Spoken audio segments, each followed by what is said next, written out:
8h06. A gente abre falando sobre uma operação na manhã de hoje. A Polícia Civil do Paraná participa de uma ação que acontece em mais 5 estados, coordenada pelo Ministério da Justiça, e o alvo é a questão das ameaças de ataques a escolas. Ao vivo, a Beatriz Frener vai trazer pra gente os detalhes.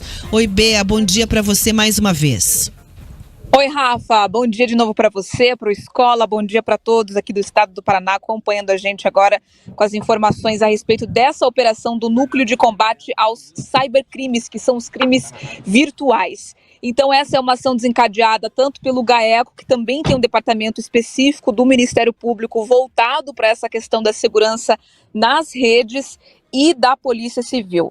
Aqui ao todo, não só aqui no Paraná, mas estão sendo cumpridos 10 ordens para internações provisórias, 13 mandados de busca e apreensão e 11 afastamentos de sigilo de dados em face aí dos adolescentes. Ou seja, a polícia quer ter acesso a dados, principalmente virtuais, envolvendo esses investigados.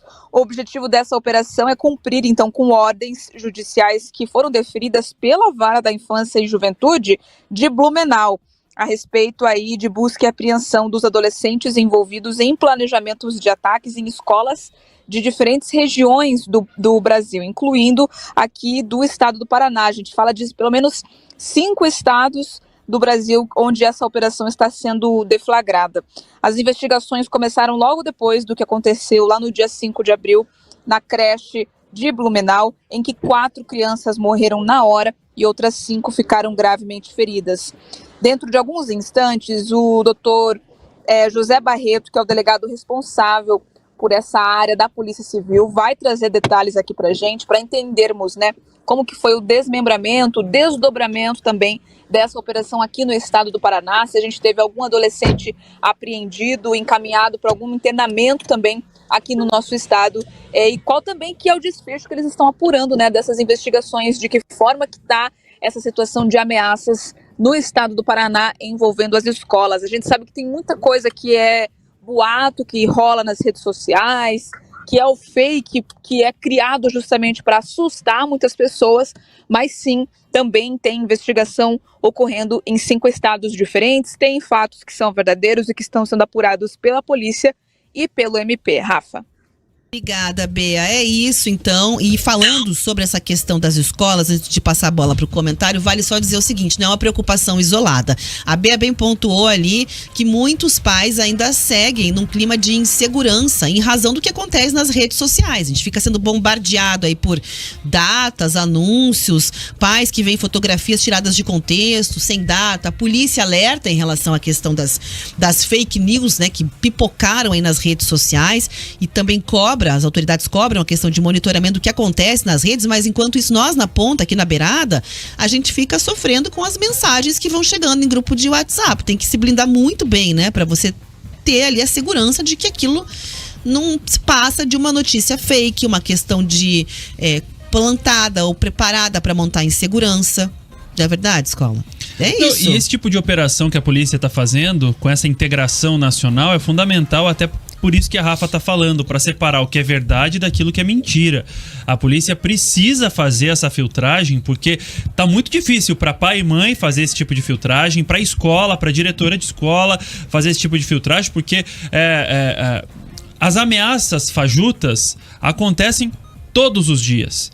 É um bilhetinho escrito no banheiro, é na carteira do colega, mas até que ponto é possível saber se isso é apenas uma mentira ou uma real ameaça? Então a polícia precisa realmente ir às ruas, fazer esse tipo de operação e principalmente, Rafa, que não seja algo apenas pontual. Eu vou continuar repetindo isso todos os dias, porque se o problema existe, não dá para dizer que o problema só existe hoje.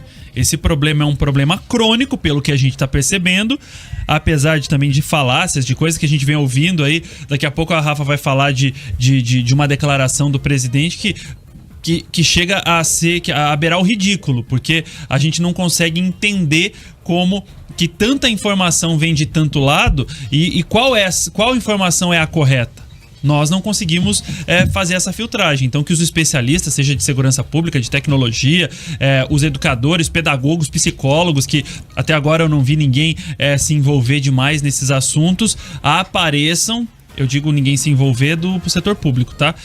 Apareçam e coloquem as cartas na mesa. Um adolescente, um menor de idade hoje foi apreendido aqui no Paraná em relação a isso, outros tantos no Brasil.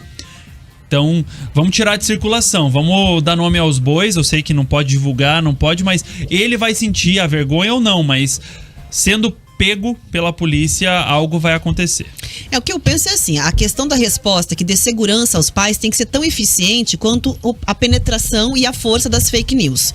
Se a pessoa está o dia inteiro com o telefone recebendo boato, notícia falsa, tem que ter em contrapartida dos responsáveis a segurança de tranquilizar e também uma maneira eficiente de eliminar, né, ou responsabilizar as pessoas que compartilham e criam essas notícias falsas. O governo federal, numa tentativa de buscar soluções, então ontem a gente até registrou, chamou uma reunião aí com vários governadores e autoridades de outros poderes para tentar encontrar um caminho para isso. Aí decidiram lá o seguinte: vão criar um pacto nacional para enfrentamento e prevenção à violência nas redes de ensino. Tem várias medidas que o governo propôs: promover a cultura da paz, ter uma participação ativa de controle nas escolas.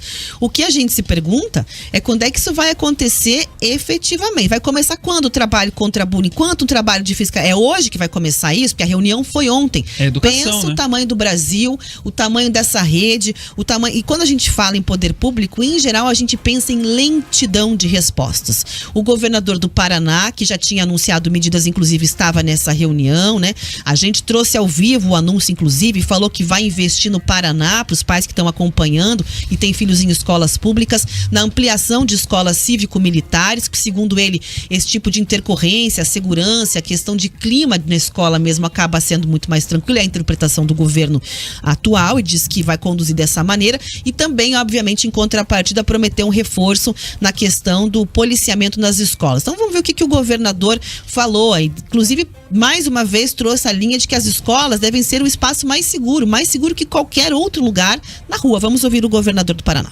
Primeiro é importante a gente falar com os pais e com a sociedade como um todo que no ambiente público, o lugar mais seguro é as escolas. Né? É mais seguro que a rua da frente de casa, é mais seguro que muitas vezes a criançada está andando sem nenhum destino, às vezes no dia a dia, fora da escola. Então nós temos que levar tranquilidade, dizendo que a escola sempre foi um ambiente extremamente seguro.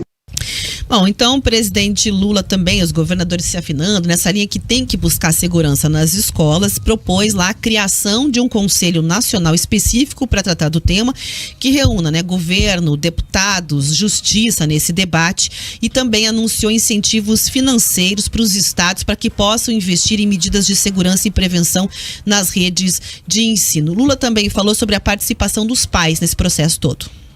A família tem que estar envolvida nesse processo.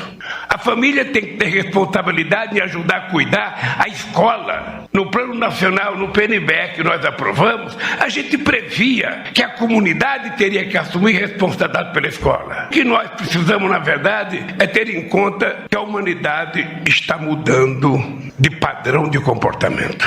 E que nós, como governantes, temos a responsabilidade de tentar não permitir que a sociedade deixe de ser uma sociedade dotada de humanismo.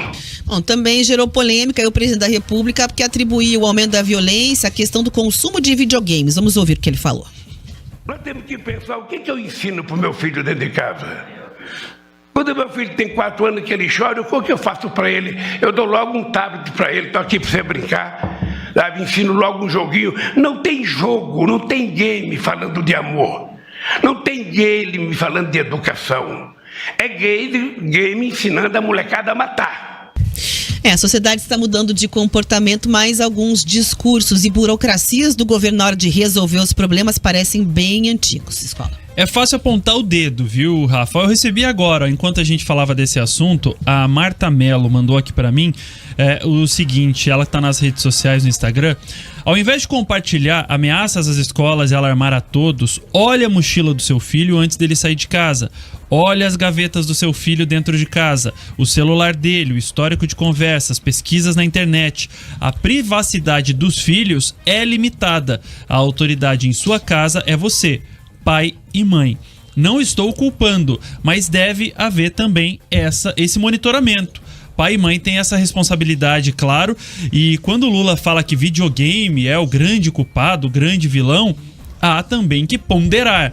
Videogame, segundo especialistas, melhora a coordenação motora das crianças, auxilia o raciocínio lógico das crianças, desenvolve a capacidade de tolerância a frustrações, gera e cria oportunidades de emprego, porque hoje o mercado de games e gamers, né, cresce demais no Brasil e no mundo.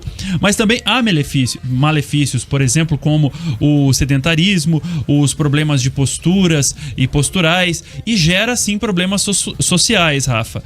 Mas não a ponto de, segundo especialistas. É preciso ter esse controle que a Marta, nossa ouvinte, trouxe para nós agora, de pai e mãe limitar o que se vê, como se joga, quando se joga e por que se joga. O que a gente pensa também, né, que o Lula trouxe muito essa possibilidade de responsabilidade, acompanhamento dos pais. Mas em alguns casos, existe também os recursos para as questões de trabalho dentro do que acontece dentro da escola, né? Às vezes o filho sofre bullying, não fala, né? Não fala dentro de casa. Tem ameaças, alguma situação que acontece para identificar. Tem vergonha de falar sobre isso, né, as crianças? Então, assim, claro, os pais têm que fazer parte do processo, isso é inegável. Mas eu me pergunto assim, você vai criar uma comissão que vai repassar um recurso? Quando é que esse dinheiro vai chegar na escola? Quando é que aquele profissional vai receber a capacitação, então, para atender essa criança? Quantos casos vão acontecer até? Vai ter uma resposta de governo em que tempo? Será que o tempo do governo também se modernizou com o tempo da sociedade, como disse o presidente da República? Escola?